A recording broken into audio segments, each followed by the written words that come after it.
Hey Night Nation, Sammy Kincaid with your UCFiesta Fix. The Fiesta Bowl hosted an FCA breakfast for members of the Knights team and also LSU to come together as one in brotherhood. Redshirt sophomore defensive back Brandon Moore and sophomore receiver Gabe Davis are a part of FCA. However, their bond began before they came to college. As the oldest of three and growing up without a father, sophomore wide receiver Gabe Davis matured mentally at a young age. We had to move down here because it was better for me at the time. But I did raise them alone, and because of that, I think it taught him to, grow up fast. He had to be the one that was kind of the overseer, the one that when I dropped him off at the bus stop, he had to make sure Kayla and Jordan were okay. And it just taught him to grow up fast and to be selfless. I felt like when I was young, I had to grow up fast, had to be protective of my whole family. I felt like I always had to be like that, still do. People don't really realize how hard it is. She was doing it all on her own. She was gone before we woke up and then back home when we went to sleep. She was working 2 jobs, did everything she can, and I think that, me knowing that, seeing that at a young age made me really want to work hard, make me want to fight through things. That's why I do what I do on the field as well. However, Davis almost didn't see the field past his first 2 weeks of Pop Warner. Gabriel started at Sanford Pop Warner football, and there's a week or two where they have to do conditioning before they put on the pads. So the first week, it was all fun and games. He was out there doing all the drills, but this was his first sport. So, we got past the conditioning. It was all, fun and games, and then came the day where they put on the pads. I was a little intimidated because people started getting bigger, and the next day or something like that, I had practice, and I told my mom, I was like, I don't want to play football no more. I don't want to do this no more. So the next day I went to work and I was a little conflicted, and I was talking with one of my male coworkers, and I said, Gabe doesn't want to go back out there. The hitting scared him.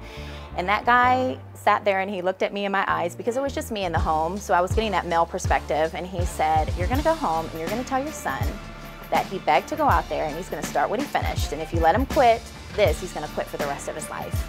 So I said, okay. And so I went home and that's what I told Gabriel. And he cried, and I went in my room and I cried because I didn't know if I was making the right decision. As Davis got into high school, he knew it was imperative to choose the right crowd. This is when he became friends with a high school teammate that would eventually become a college teammate, redshirt sophomore Brandon Moore. Me and Bam, we would have conversations in high school about, we have to get out of Sanford. We have to get away from this lifestyle. Not that we were living a bad lifestyle, but just the lifestyles around us that could have influenced us to do those things. Well, I knew back when I was younger, a lot of people didn't have faith in me that I was going to be what I'm doing today. There was a lot of other kids that they thought were going to be, going to college, doing big things in sports or whatever, but all of them ended up going to prison. There was a lot of guys that were really talented that just all their talent got wasted because they got lost in the streets. And I wasn't for any of that, especially my mom wasn't for that. In high school, there was a lot of people just saying we got show favoritism because my dad was on the staff and he was real close with Gabe, and and it's just crazy because a lot of people really did kind of talk bad, but not to us, but we would just hear it. However, tragedy struck Moore's senior year. Saturday night, I remember just being outside with my dad and my granddad and one of my cousins, and we were just out hanging out at night, and we were just talking about how everybody was going to go to the beach the next day. We go to sleep, and Sunday we wake up, and my mom, she comes to my room, my stepmom comes to my room, and she come downstairs, and she go to all our rooms, and she come downstairs. And I could kind of see it in her face that she was crying and stuff, but I ain't really think none of it. And we all sit down, me and my siblings and my stepmom, my grandparents. And my mom was just like, there's no nice way to tell y'all this, but your dad was killed last night. And for me, I was just I ain't trying to hear it because I was just with him 5 hours ago. We was just out talking. He was like Superman to us, and we just thought nothing could ever happen to him. Growing up without a father, Davis was able to be there for Moore to keep him focused. Fast forward to the hiring of the football staff, and Moore has a new additional voice of accountability. When I first got here, me and Bam Morris, you try to find out individuals about each individual player. And talking to him and talking to some of the teammates, you get to figure out what it's what. And Bam had a unique story about losing his father. And I expressed to him that I lost my father when I was the age of 2. And he looked at me and I said, well, here's something that's unique. it was his best friend. And he looked at me like, wow. And I say, realistically, I still was talking to his best friend after that happened. But it was two older guys, with his best friends playing around, and all of a sudden they got in a shoving match and things happened. I cannot hold any grudges from what has happened to my dad, and I expressing to him, if you keep living in the past, you're gonna lose something that may have been very valuable to you that's been presented to you in the future. That's what they come to do every day, work to create a future not just for themselves, but their families. Wearing the dog tag with my dad on it, you know, it just means a lot.